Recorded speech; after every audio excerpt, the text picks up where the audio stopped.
मनोहर पानीपुरी का ठेला चलाता था। उसकी एक 4 साल की बेटी थी और पत्नी शोभा दोबारा गर्भवती थी। मनोहर का परिवार बढ़ रहा था। इसी चिंता में वो ज्यादा मेहनत करता था। सुबह जल्दी उठकर पानीपुरी बनाने की सारी तैयारी करके मनोहर जल्दी ही काम पर निकल जाता था और शाम तक ठेले पर पानीपुरी बेचता था। मनोहर की पानीपुरी लोगों को बहुत पसंद थी, इसलिए ग्राहक भी आ ही जाते थे। मनोहर, पानीपुरी खिला भाई। आटे की या सूजी की भैया जी?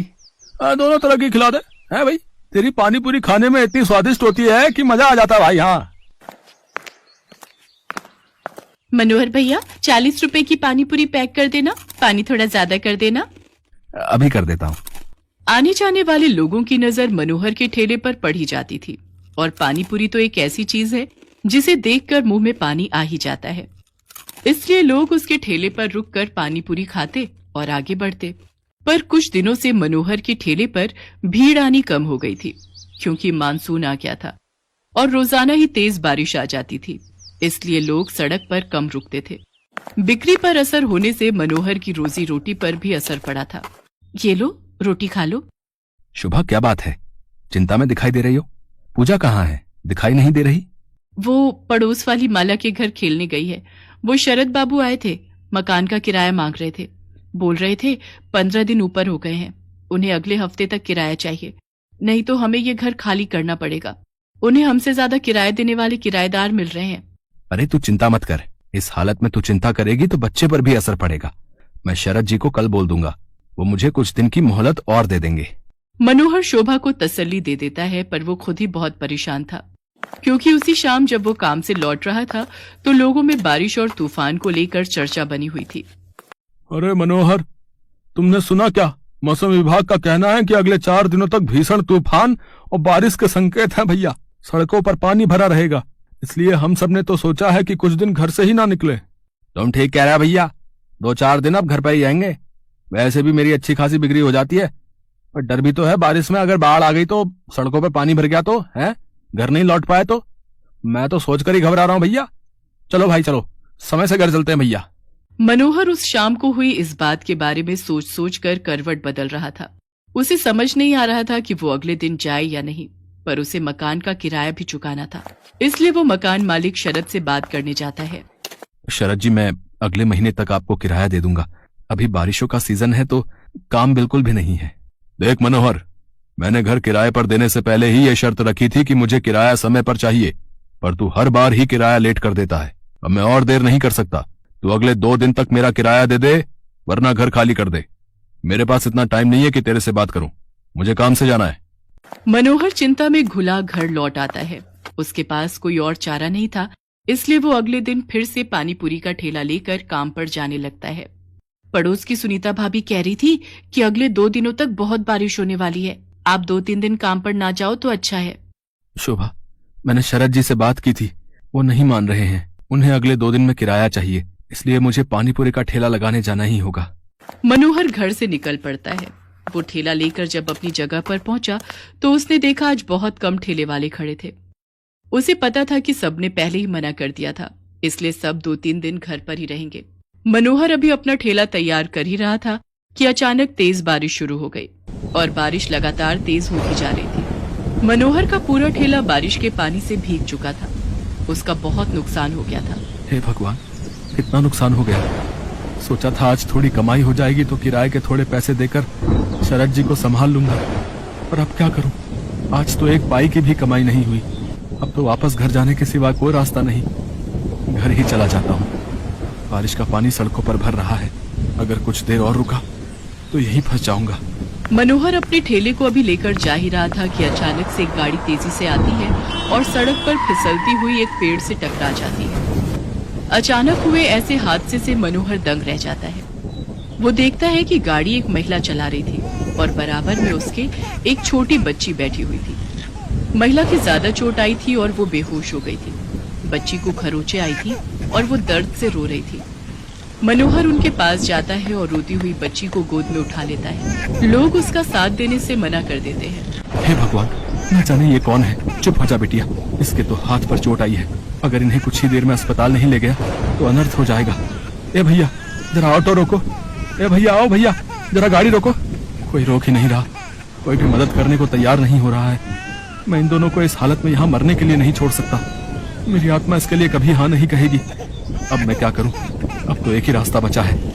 मनोहर को कुछ समझ नहीं आ रहा था। उस महिला की हालत गंभीर होती जा रही थी, उसके खून बह रहा था। मनोहर जल्दी से अपने ठेले का सामान उतारता है और बड़ी मुश्किल से उस औरत को अपने ठेले पर लिटाता है और बच्ची को भी साथ में ठेले पर बिठाकर बारिश में भीगता हुआ बड़ी मुश्किल से एक अस्पताल में पहुंचता है। उसे इस हालत में देखकर अस्पताल के डॉक्टर और नर्स जल्दी से उस महिला को एडमिट करते हैं।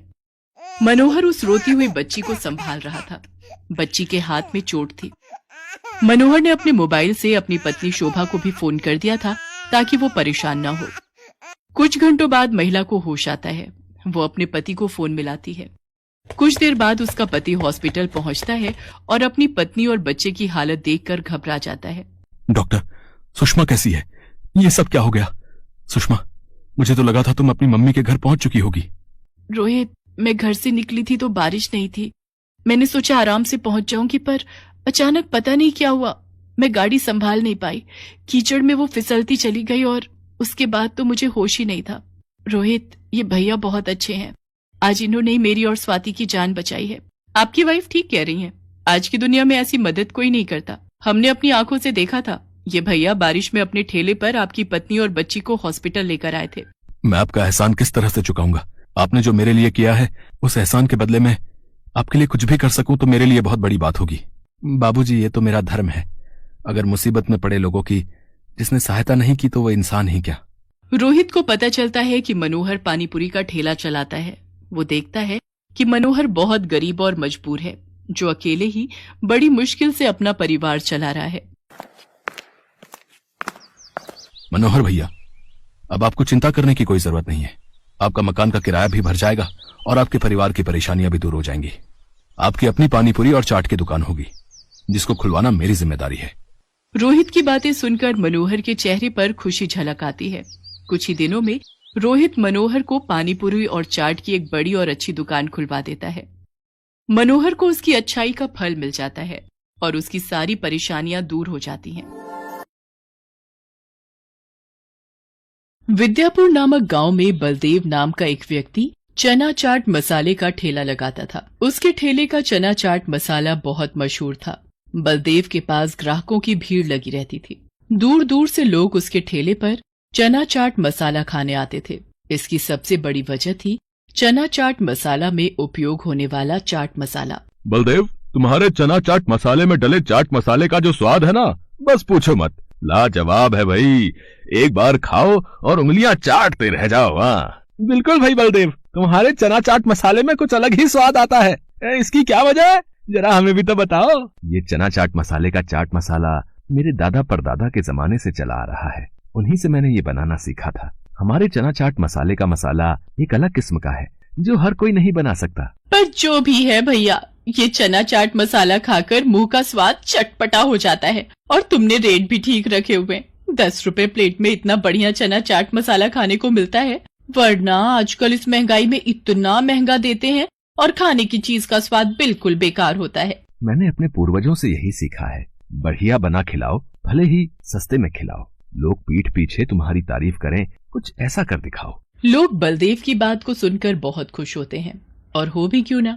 10 रुपए में उन्हें इतना बढ़िया चना चाट मसाला खाने को जो मिल जाता था। इसी तरह से लोग आते और बलदेव के चना चाट मसाले की तारीफ करते। ऐसे ही एक दिन बलदेव जब अपने ठेले पर काम कर रहा था, एक बूढ़ा व्यक्ति बलदेव के ठेले पर आया और उससे बोला, भैया, मैं बहुत दूर से आया हूँ। मैं बहुत परेशानी की हालत में हूँ। मेरी पत्नी का कुछ वर्ष पहले ही देहांत हो चुका है और मेरे बेटा बहू ने मुझे घर से निकाल दिया। तब से मैं दर दर भटक रहा हूँ। क्या मुझे तुम्हारे पास कोई काम मिलेगा? अरे बाबा, आप परेशान मत होइए, आपको मेरे पास काम, रहना, खाना, पीना सब मिलेगा। आप यूं हाथ मत जोड़िए। तुम्हारा बहुत बहुत शुक्रिया बेटा, तुमने मेरी इतनी बड़ी सहायता कर दी। मुझ दर दर भटकते बूढ़े आदमी को सहारा दे दिया।